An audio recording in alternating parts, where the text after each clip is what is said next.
우리가 구약 성경을 묵상할 때 가끔 어려움을 겪습니다.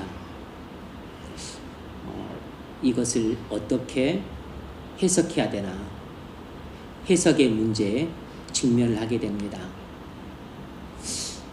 구약은 많은 상징과 비유로 되어 있습니다. 그리고 또 구약은 역사서이기 때문에 또 많은 스토리들로 전개가 됩니다. 이것들을 어떻게 해석하느냐에 따라서 그 말씀 속에 감추인 진리를 올바르게 이해하기도 하고 또 오해하기도 합니다. 그러므로 해석의 문제는 대단히 중요합니다. 오늘은 말씀 묵상의 원리 두 번째 시간을 통해서 해석의 원리를 다루지는 않지만 해석의 원리에 대해서는, 성경 해석에 대해서는 이 묵상 끝나고 나서 이제 같이 연결이 되지만 나중에 좀 다루겠습니다. 오늘은 말씀 묵상의 원리 이 두 번째를 다룰 텐데 이것이 구약 해석과 직접 관련이 됩니다. 우리가 말씀 묵상의 원리 첫 번째를 지난 시간에 다루었습니다. 첫 번째는 성경은 하나님 말씀이다 라는 것이었습니다. 성경이 하나님 말씀이므로 우리가 어떤 자세로 성경을 대해야 되는가 하는 걸 살펴봤죠. 세 가지 마음 자세로 성경을 대해야 된다 그랬습니다. 우리가 말씀을 묵상할 때 우리는 어떻게 본문을 이해하고 해석하고 또 교리를 찾고 우리에게 적용할까, 여기에 관심을 두는데 사실 그보다 훨씬 근본적으로 중요한 문제는 우리가 성경 자체를 어떤 마음으로 대하는가, 이 보이지 않는 마음 자세가 진짜 우리의 성경 묵상의 성공과 실패를 좌우한다고 할 수 있습니다. 우리는 당장 성경 해석의 문제나 본문 이해의 문제에만 관심을 집중하기 쉬운데 그보다 100만 배는 더 중요한 것은 우리가 성경을 어떤 자세로 대하는가 하는 것입니다. 세 가지 마음 자세를 갖고 말씀을 묵상할 때 성경을 대해야 된다 그랬습니다. 첫 번째는 경외심을 갖고 대해야 된다고 했고, 두 번째는 겸손한 마음을 갖고 대해야 된다고 했고, 세 번째는 청종하는 마음 자세로 성경을 대해야 된다고 했습니다. 이런 마음가짐이 준비가 안 돼 있으면 아무리 성경을 1시간, 2시간이고 묵상한다고 해도 하나님을 만나기 어렵습니다. 하나님의 음성을 들을 수는 없을 겁니다. 왜냐하면 이미 마음속에 죄악이 가득한 상태에 있는 사람을 하나님이 찾아오시는 않을 것이기 때문에. 그러므로 우리가 성경을 묵상해서 은혜 받고 또 변화되고 그런 간절한 마음도 중요하지만 그보다 더 중요한 마음은 성경을 어떤 자세로 대하는가 하는 이 마음가짐이 우리의 성경 묵상의 성공과 실패를 좌우한다고 할 수 있습니다. 두 번째, 오늘 우리가 다룰 원리는 이것입니다. 구약과 신약은 그리스도를 중심으로 통일되어 있다는 것입니다. 구약과 신약은 그리스도를 중심으로 통일되어 있다는 것이에요. 구약과 신약은 합쳐져서 완전한 한 권의 성경입니다. 구약은 달빛이고 신약은 햇빛입니다. 무슨 말인고 하니 구약은 복음을 달빛처럼 흐릿하게 비추고 신약은 복음을 햇빛처럼 밝게 비춥니다. 왜 그럴까요? 구약은 비와 상징으로 되어 있어서 계시 빛이 약합니다.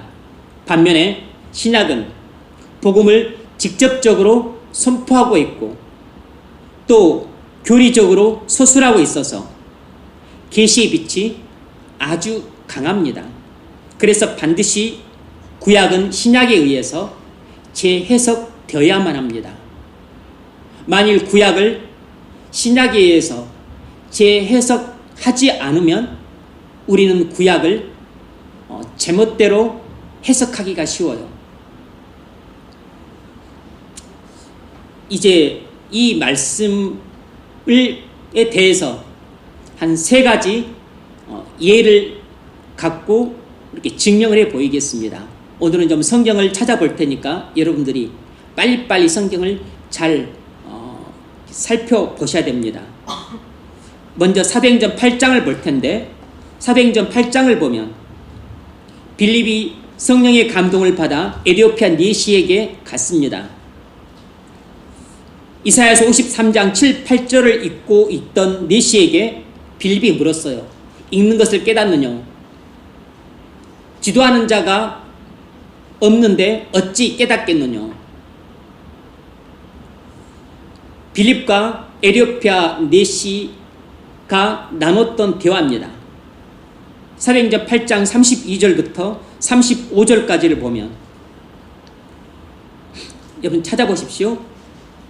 이제 앞으로 이렇게 예를 3개를 들 겁니다. 사도행전 8장 32절부터 35절까지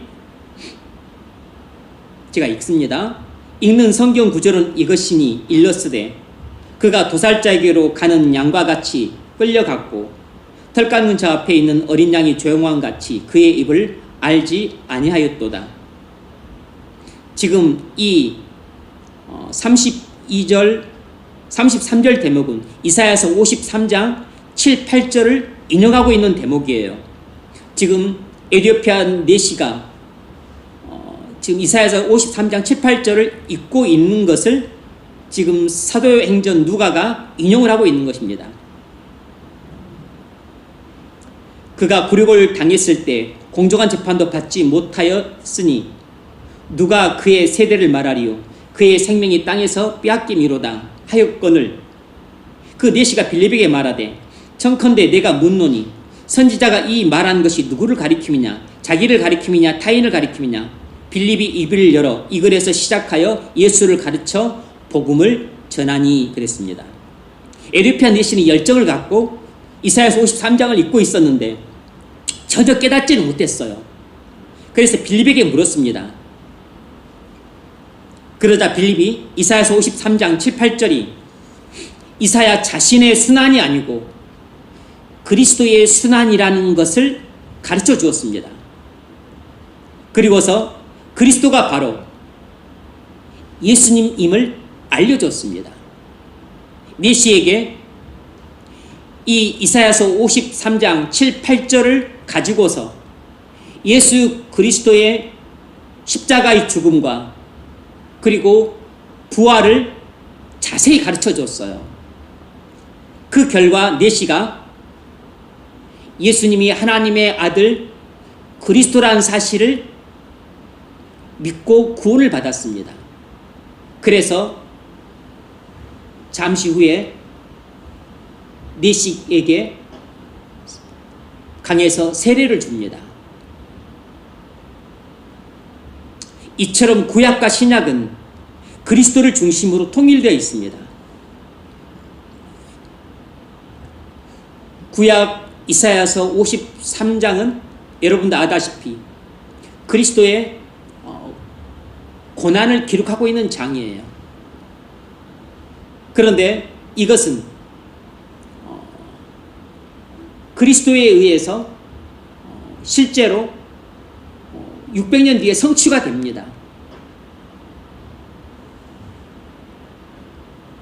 이 53장은 그리스도의 고난을 예표하고 있는 성경이에요. 이 700년 전에 예언했던 것이 700년 후에 성취가 된 것입니다. 그러니까 구약 성경은 장차 오실 그리스도를 예표하고 있고 신약 성경은 이미 오신 그리스도를 증거하고 있는 것입니다. 구약 성경은 아직 오지 않았어요.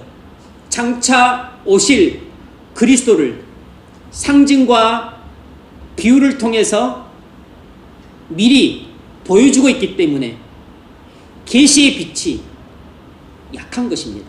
반면에 신약 성경은 이미 그리스도께서 오셔서 나셨고 사셨고 또 죽으셨고 부활하셨고 또 그가 사역을 이미 하신 뒤에 기록되었기 때문에 신약 성경은 이미 오신 그리스도의 그의 인격과 사역을 증거하고 있으니까 여기서는 그 그리스도에 대한 증거가 아주 확실하고 뚜렷한 것이에요. 그래서 계시의 빛이 아주 강한 것입니다. 여기는 아직 오지도 않은 앞으로 오실 그리스도에 대해서 예표를 하고 있으니까 흐릿하고 두루뭉실하고 그리고 모호한 부분이 많아요. 반면에 이미 신약 성경은 오신 그리스도께서 하신 그 사역을 중심으로 기록했고 사도들의 사역을 또 중심으로 기록을 해놨기 때문에 아주 명확한 것이에요. 선명한 것입니다. 그래서 신약 성경은 복음의 빛이 햇빛처럼 밝은 것이고 구약 성경은 복음의 빛이 달빛처럼 흐리고 별빛처럼 아주 약한 것입니다.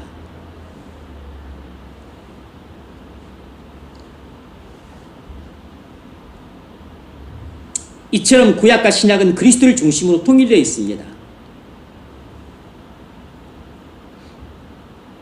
그러므로 구약을 읽을 때에는 항상 아주 복음이 밝고 명료한 신약에 의해서 재해석되어야만 구약의 흐릿한 부분, 모호한 부분, 어두운 부분, 그리고 또 잘 모르겠는 부분, 이런 부분들이 선명하게 드러나고 그리고 명료하게 해석될 수 있는 것이에요.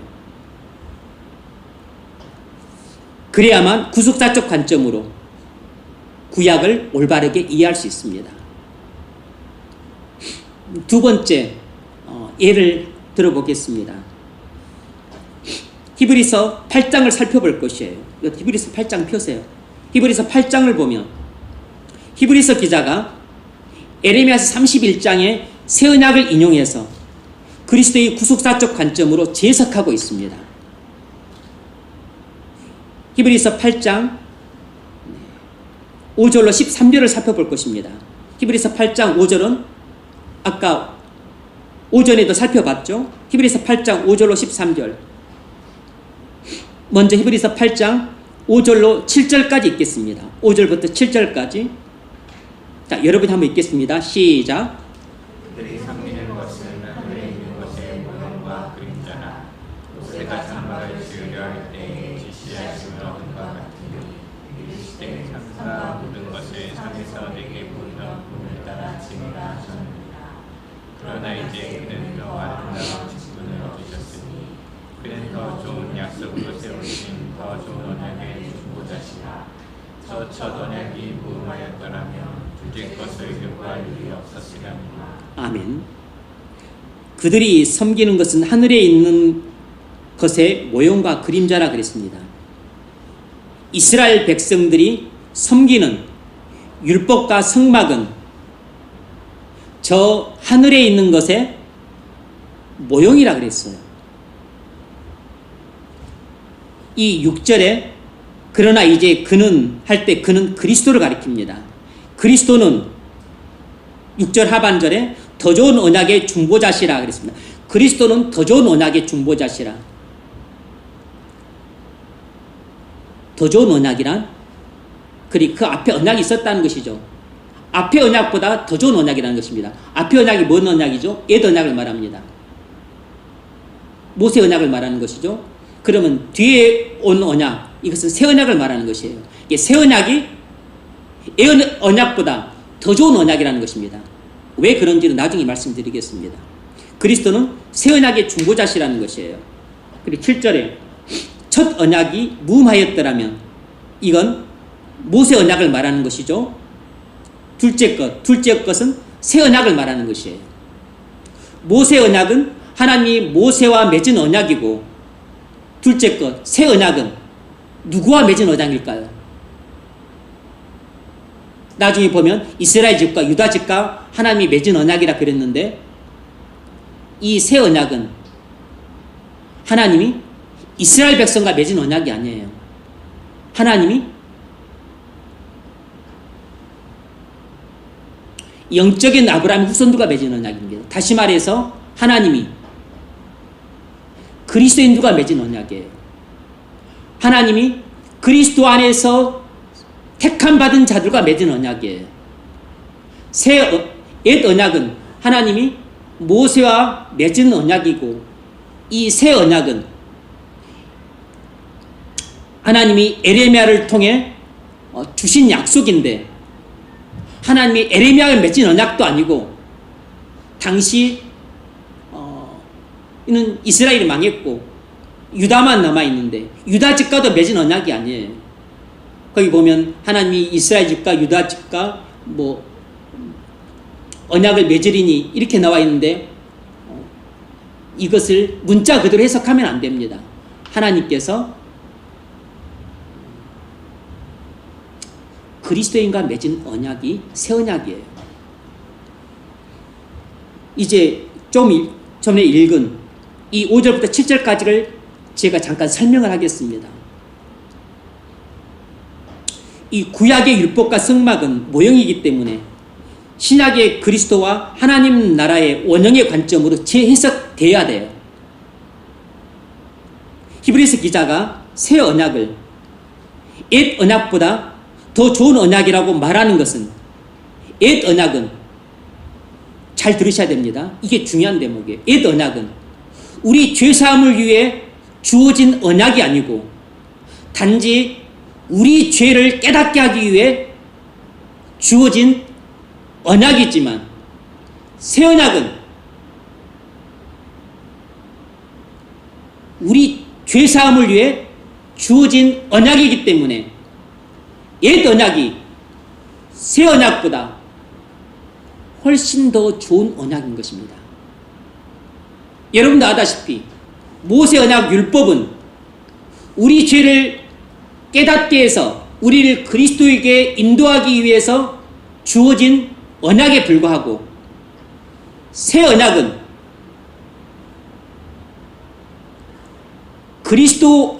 그리스도의 속죄로 말미암아 완전한 사죄를 위해 주어진 언약이에요. 새 언약의 중보자로 그리스도께서 장차 십자가의 대속의 죽음을 통해 이 새 언약을 성취하심으로써 이 새 언약을 믿는 자들은 완전한 죄사함을 받게 되는 것입니다. 그러므로 이 새 언약은 완전한 죄사함을 약속하고 있다는 측면에서 모세의 언약과 비교하면 비교가 불가능할 정도로 탁월한 언약인 것이에요. 모세 언약, 옛 언약은 효용 가치가 있어요. 우리 죄를 깨닫기 위해 하기 위해 주어진 것입니다. 필요한 것이죠. 그런데 새 언약은 단순히 우리 죄를 깨닫게 하는 정도가 아니에요. 모세 언약은 죄사함을 줄 수가 없어요. 그런데 이 새 언약은 우리에게 완전한 사죄를 주는 언약인 것입니다. 그래서 그리스도께서 새 언약의 중보자로 오셔서 십자가에서 피 흘려 죽으심으로 새 언약의 약속을 성취하신 것이에요. 그래서 그리스도인을 새 언약 백성이라고 부르는 것입니다. 왜냐하면 우리가 그리스도의 대속의 피를 믿음으로 우리가 새 언약을 믿은 것이거든요. 그러므로 하나님이 누구와 새 언약을 맺으셨냐면 바로 그리스도인과 새 언약을 맺은 것입니다. 그리스도의 피를 믿는 자들과 새 언약을 맺은 것이에요.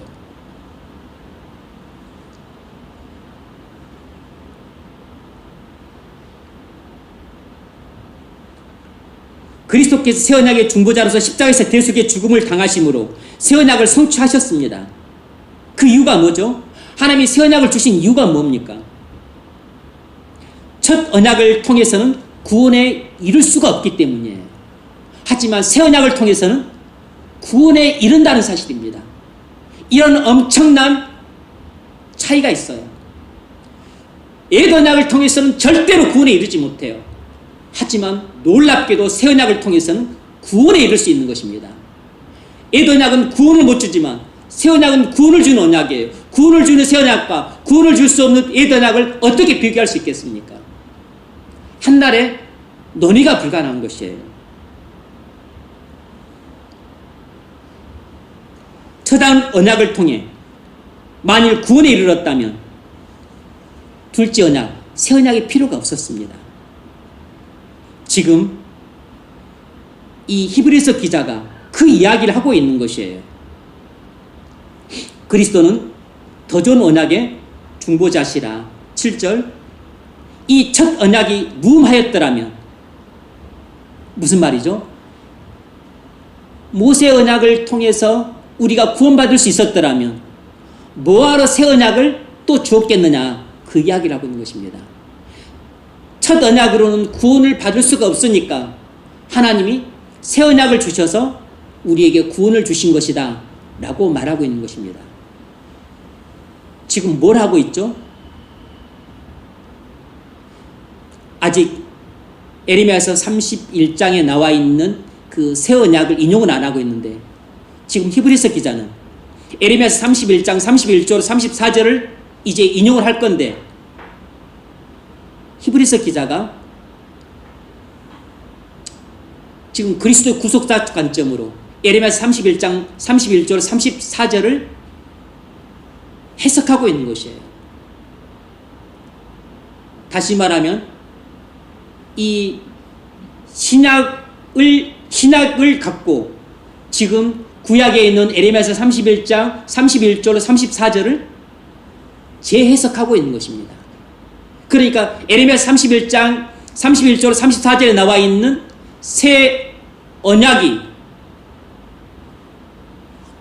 어떤 의미와 가치를 가지고 있는지를 이 히브리서 기자의 재해석을 통해 우리가 명확하게 이해할 수 있는 것이에요. 바로 성경은 이렇게 이해를 해야 된다는 것입니다. 구약 성경은 이렇게 밝고 그리고 명확하고 선명한 이 신약의 빛으로 구약의 어두운 부분, 모호한 부분, 그리고 잘 모르겠는 부분, 이런 부분들을 비춰서 해석을 해야 되는 것입니다. 그래야만 구약을 올바르게 해석할 수 있어요. 이제 8절로 12절까지에서는 에레미야 31장 31절 34절을 인용하고 있습니다. 8절부터 12절까지. 그들의 잘못, 이건 빨리 한번 읽겠습니다. 그들의 잘못을 지적하여 말씀하시되 주께서 이르시되 볼지어다 날이 이르리니, 에레미야 31장에 나와 있는 새 언약 내용이에요. 내가 이스라엘 집과 유다 집과 더불어 새 언약을 맺으리라. 여기서 이스라엘은 이미 망했어요. 근데 왜 말하고 있죠? 실제로 이스라엘 백성과 유다 백성을 말하는 게 아닙니다. 여기서 이스라엘 집과 유다 집이란 영적인 아브라함 후손을 말하는 것이에요. 그리스도의 십자가의 피를 믿고 구원받을 자들을 말하는 것입니다. 다시 말해서 내가 그리스도인들과 새 언약을 맺으리라, 이런 뜻입니다. 그리스도의 대속의 피를 믿는 자들과 새 언약을 맺으리라. 또 주께서 이르시기를 이 언약은 내가 그들의 열조의 손을 잡고 애굽 땅에서 인도하여 내던 날에 그들과 맺은 언약과 같지 아니하도다. 그들은 내 언약 안에 머물러 있지 아니하므로 내가 그들을 돌보지 아니하노라. 또 주께서 이르시되 그날 후에 내가 이스라엘 집과 맺을 언약은 이것이니, 새 언약을 말하는 것이죠. 내 법을 그들의 생각에 두고 그들의 마음에 이것을 기록하리라. 나는 그들에게 하나님이 되고 그들은 내게 백성이 되리라. 또 각각 자기 나라 사람과 각각 자기 형제를 가르쳐 이르기를 주를 알라 하지 아니할 것은 그들이 작은 자로부터 큰 자까지 다 나를 알미라. 12절이 핵심이죠. 12절이. 물론 새 언약에서 중요한 세 가지 내용이 있지만 12절이 핵심입니다. 내가 그들의 불의를 긍휼히 여기고 그들의 죄를 다시 기억하지 아니하리라. 새 언약에서 가장 중요한 것은 하나님이 완전한 사죄를 약속하셨다는 것입니다. 어떻게 완전한 사죄가 이루어질 수 있죠? 흠없는 그리스도의 대속의 피로 완전한 사죄를 약속하고 있는 것이에요.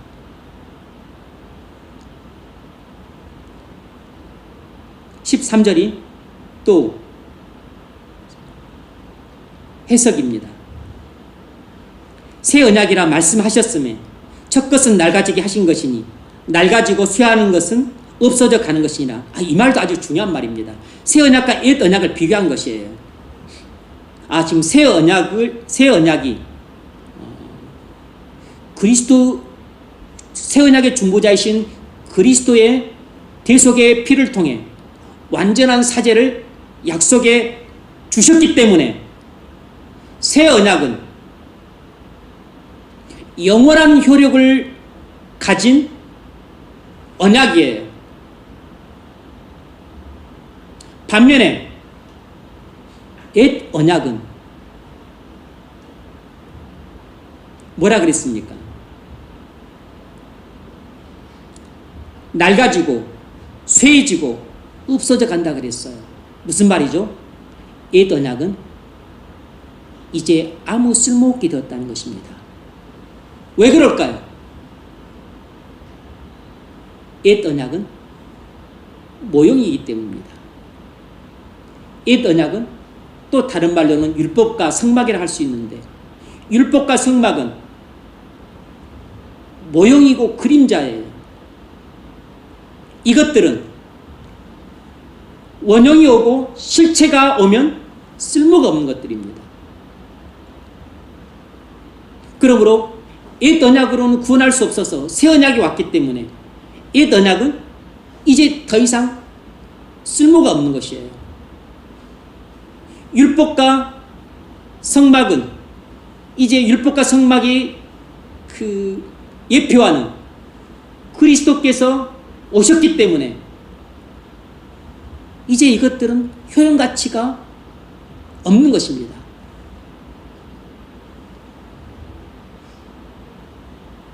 실제로 율법과 성막의 원형이신 그리스도께서 오심으로 모형인 율법과 성막은 이제 아무 쓸모가 없게 되었어요. 무슨 말인고 하니 율법은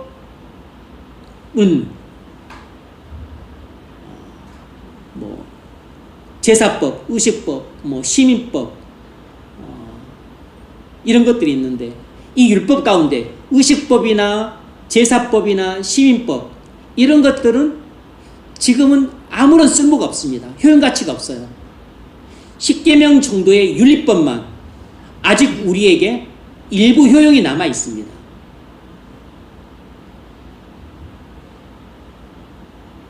그리고 성막과 성전도 이제 아무 쓸모가 없어요.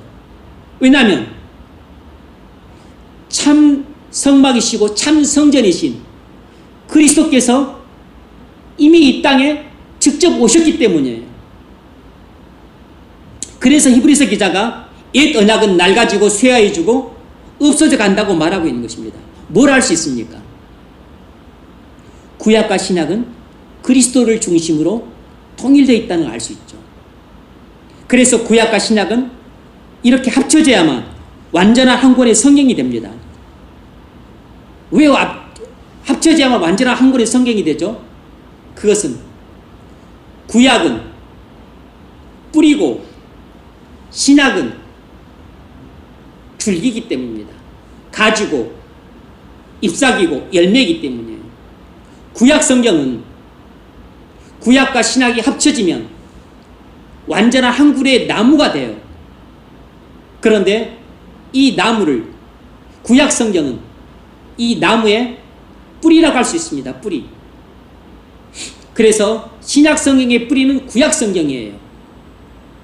그래서 신약 성경에 나와 있는 것들의 그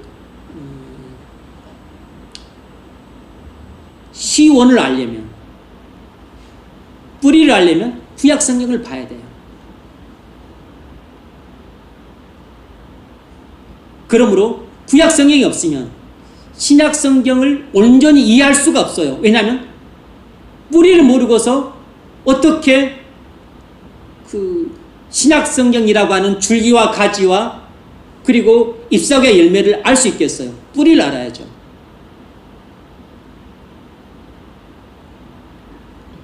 반면에 구약 성경은, 신약 성경이 없으면 구약 성경은 이해가 불가능합니다. 해석이 불가능하다고. 왜냐하면 구약 성경은 뿌리이기 때문에 줄기도 알 수 없고 가지, 잎사귀, 열매도 알 수가 없어요. 이 나무가 어떤 나무인지를 모릅니다. 도대체 구약 성경이, 신약 성경이 없다면 구약 성경이 도대체 이 율법을 통해서 뭘 말하고자 하는지 알 수가 없어요. 성막을 통해서 지금 우리에게 어떤 진리를 가르쳐 주려고 하는지 알 수가 없어요. 신약 성경이 없다면 구약 성경의 율법을 온전히 이해할 수가 없고 성막을 온전히 이해할 수가 없어요. 언약도 이해할 수가 없어요. 줄기와 가지와 잎사귀와 열매를 가지고서 이 뿌리가 어떤 뿌리인지를 올바르게 해석할 수가 있는 것입니다.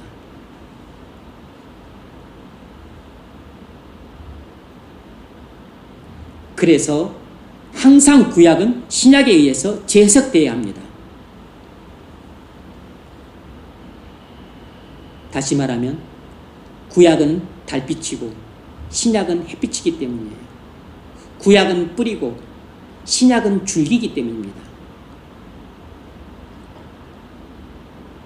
줄기를 알려면 뿌리를 알아야 돼요. 그리고 뿌리를 온전히 이해하려면 줄기와 가지와 열매가 무엇인지를 알아야 됩니다. 마지막 세 번째 예를 들어보겠습니다. 히브리서 9장입니다. 히브리서 9장을 보면 구약 율법을 따라 성막에서 대속죄일에 대제사장이 1년에 한 차례 지성소에 들어가서 이스라엘 백성 전체를 위해서 속죄하는 제사일의 소개를 하고 있습니다. 히브리서 9장.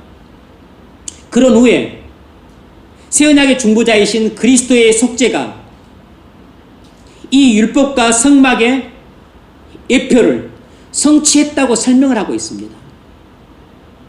이 히브리서 기자는 이 히브리서 9장 1절부터 10절까지 해서 구약 율법을 따라 대제사장이 성막에서 속죄 제사를 드리는 것을 소개하고 있어요. 1절부터 10절까지 해서 이걸 제가 빨리 한번 읽어보겠습니다. 빨리 한번 쫓아오세요. 이건 지금 구약 성경을 어떻게 해석해야 되는가 하는 것을 여러분들에게 가르쳐 주려고 하는 것입니다. 특별히 이 히브리서에 나와 있는 것은 레위기의 제사법이 많이 나와 있는데 특별히 이 레위기의 제사법은 철저하게 그리스도의 구속자 관점으로 바라봐야만 올바르게 해석할 수가 있어요. 히브리서 9장 1절로 10절. 첫 언약에도 섬기는 예법과 세상에 속한 성소가 있더라. 모세 언약을 말하는 것이고 지금 구약 율법을 말하는 것이에요. 그 율법에 나와 있는 그 성막과 또 제사장과 제사에 관한 이야기입니다. 예비한 첫 장막이 있고 그 안에 등잔대와 상과 진설병이 있으니 이는 성소라 일컫고 또 둘째 휘장 뒤에 있는 장막을 지성소라 일컫나니 금 향료와 사면을 금으로 싼 언약궤가 있고 그 안에 만나를 담은 금 항아리와 아론의 쌍난 지팡이와 언약의 돌판들이 있고 그 위에 속죄서를 덮는 영광의 그룹들이 있으니 이것들에 관하여는 이제 낱낱이 말할 수 없노라. 이 모든 것을 이같이 예비하였으니 제사장들이 항상 첫 장막에 들어가 섬기는 예식을 행하고 오직 둘째 장막은 제사장 홀로 1년에 한 번 들어가되 자기와 백성의 허물을 위하여 드리는 피 없이는 아니하나니 성령이 이로써 보이신 것은 첫 장막이 서 있을 동안에는 성소에 들어가는 길이 아직 나타나지 아니한 것이라. 이 장막은 현재까지 비유라 그랬어요. 비유. 상징입니다. 상징. 모형이에요. 모형. 이에 따라 드리는 예물과 제사는 섬기는 자를 그 양심상 온전하게 할 수 없나니. 왜죠? 모형이니까. 그래서 송아지의 피, 양의 피로는 속죄가 안 되는 것입니다. 이런 것은 먹고 마시는 것과 여러 가지 씻는 것과 함께 육체의 예법일 뿐이며 개혁할 때까지 맡겨둔 것이라. 이 개혁할 때까지라는 말이 무슨 말이죠?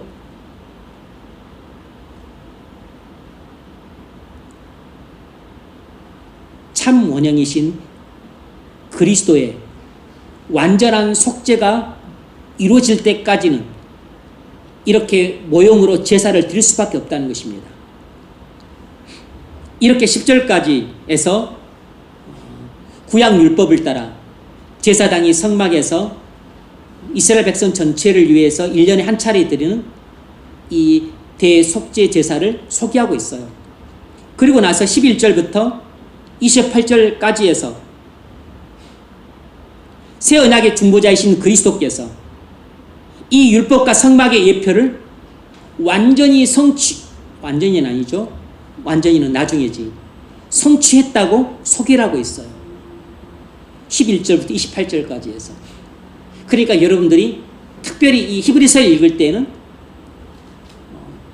주의해서 유념해서 읽으면 큰 은혜를 받을 수 있습니다.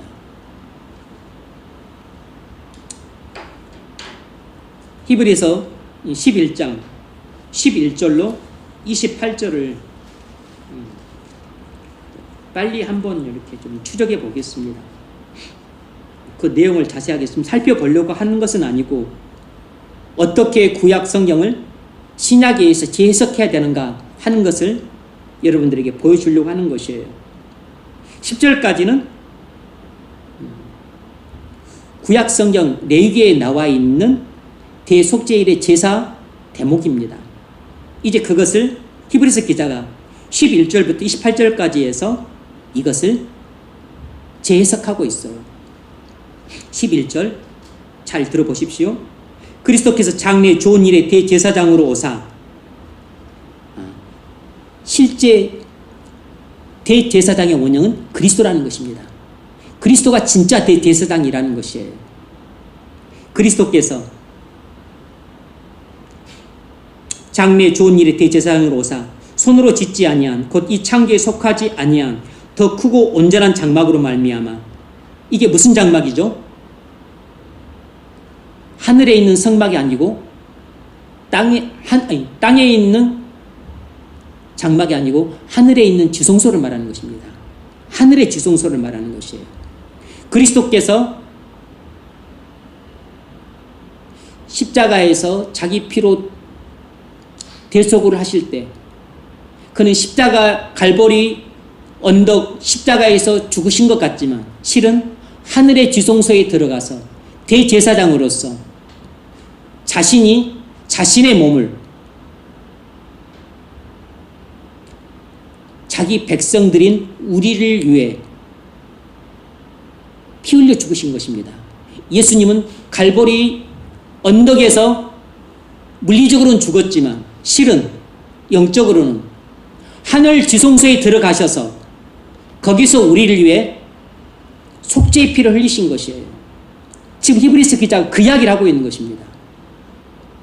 그리스도께서는 대제사장으로서 하늘 지성소에 올라가서 염소와 송아지의 피로 하지 않고 오직 자기 피로 영원한 속죄를 이루셨다는 것이에요. 그래서 단번에 하늘 지성소로 들어가셨느니라. 염소와 황소의 피와 암송아지의 채로 부정한 자에게 뿌려 그 육체를 정결케 하여 거룩케 하거든 하물며 영원하신 성령으로 말미암아 흠없는 자기를 하나님께 드린 그리스도의 피가 염소의 피도 우리 육체를 깨끗하게 하는데 흠없는 완전한 그리스도의 피가 어찌 우리를 깨끗하게 하지 못하겠느냐. 너희 양심으로 죽은 행실에서 깨끗하게 하고 살아계신 하나님을 섬기게 못하겠느냐. 이를 인하여 그는 새 언약의 중보니 그리스도가 새 언약의 중보라는 것도 잊지 마십시오. 이는 첫 언약 때에 범한 죄를 속하려고 죽으사 부르심을 입은 자로 하여금 영원한 기업의 약속을 얻게 하려 하심이니라. 16, 17 거기로 띄고 18절 그러므로 첫 언약도 피 없이 세운 것이 아니니 이건 지금 19, 20, 21절은 지금 그 구약의 율법에 나와 있는 내용이에요.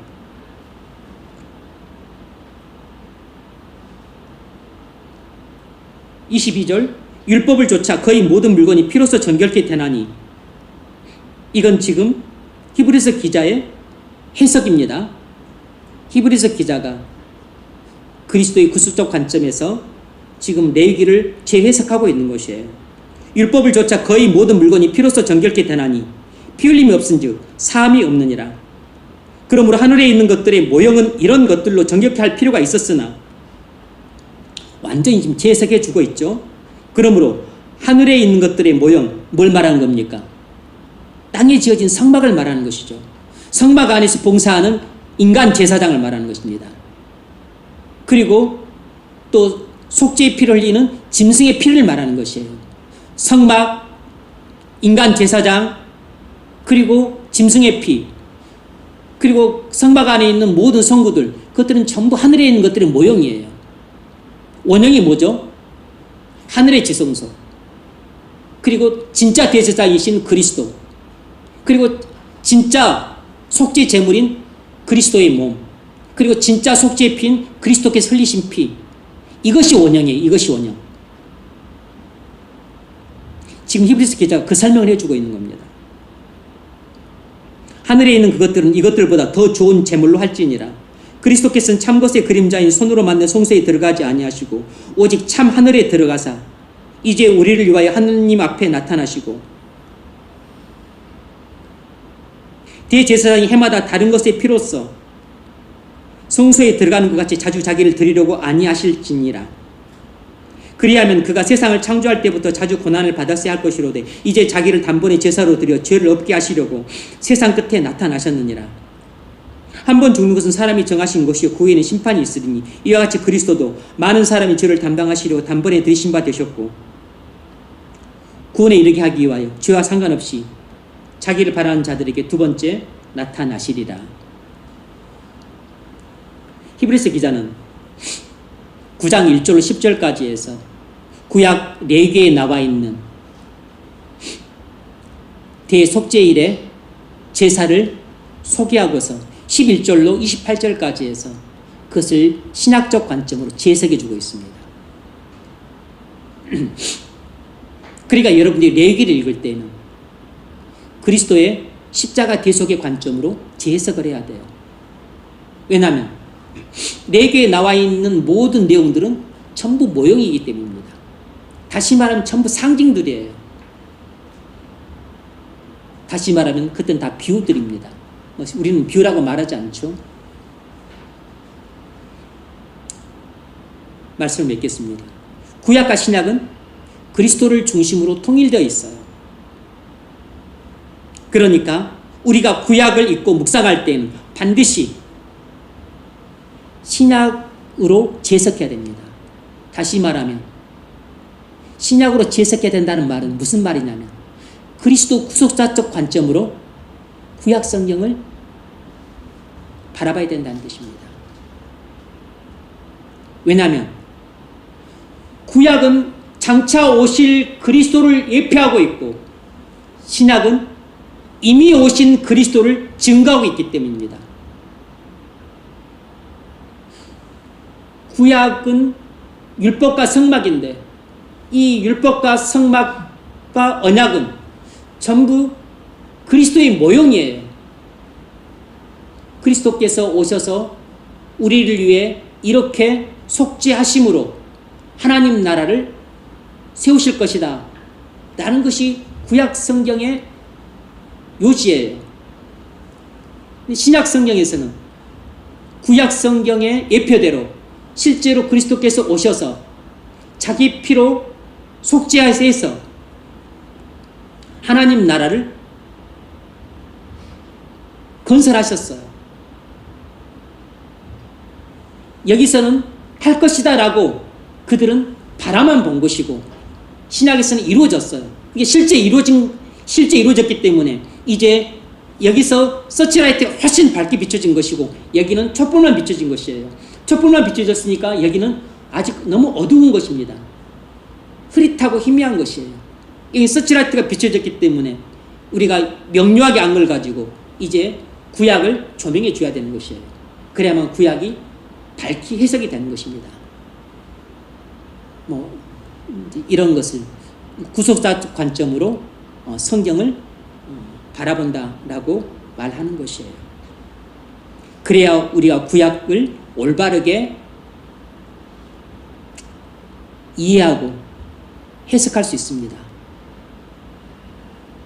그래야 구약 성경을 우리가 올바르게 묵상할 수 있죠.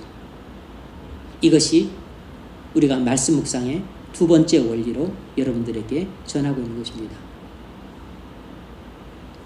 구약 성경과 신약 성경은 그리스도를 중심으로 완전히 통일되어 있습니다. 구약 성경은 장차 오실 그리스도를 예표하고 신약 성경은 이미 오신 그리스도를 증거하고 있어요. 신약 성경이 훨씬 밝고 명료합니다. 그리고 이걸 확실히 알 수 있고 분명히 알 수 있어요.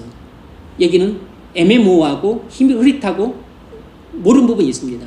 그러므로 명료한 걸 가지고 흐릿한 것을 해석을 해야 됩니다. 밝은 걸 가지고 어두운 부분들을 조명해 줘야 돼요.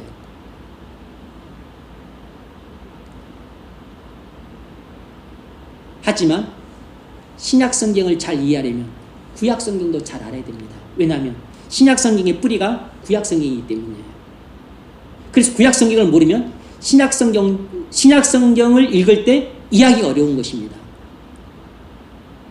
여러분들이 예를 들면 히브리서를 읽을 때 레위기를 모르면 히브리서를 잘 이해할 수가 없어요.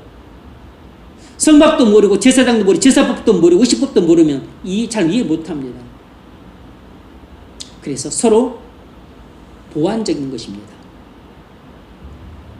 구약을 이해할 때는 신약을 갖고 해석을 해야만 이해할 수 있는 것이고 또 신약을 우리가 올바르게 이해하려면 구약에 대한 지식이 충분해야만 신약을 깊게 이해할 수 있는 것이에요.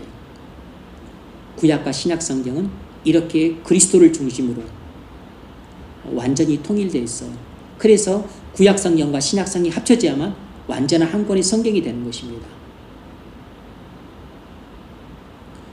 신약으로 구약을 해석하고 구약으로 신약을 해석함으로 여러분이 말씀을 묵상할 때 어떤 성경을 읽든지 간에 올바르게 이해하고 올바르게 해석해서 여러분의 말씀 묵상이 은혜롭게 진행될 수 있기를 주의 이름으로 축원합니다.